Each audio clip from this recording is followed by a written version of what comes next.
पुढे जाऊया धाराशिव जिल्ह्यामध्ये झालेल्या विजांच्या कडकडाटासह वादळी वारे आणि जोरदार गारपिटीमुळे लोहारा असेल किंवा उमरगा असेल आणि तुळजापूर या तालुक्यांना मोठ्या प्रमाणात फटका बसलेला आहे। अगदी हातातोंडाशी आलेलं पीक अक्षरशः उद्ध्वस्त झालेलं आहे आणि द्राक्ष असेल, केळी, आंबा, कलिंगड आणि कांदा पिकांचे यात अतोनात नुकसान झालंय।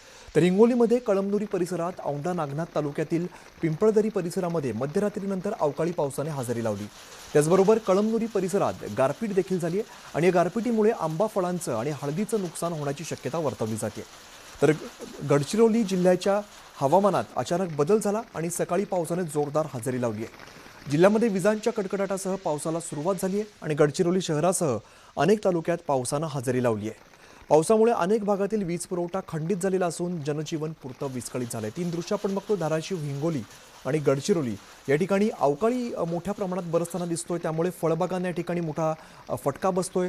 शेतकरी हा या अवकाळीमुळे संकटात सापडलाय।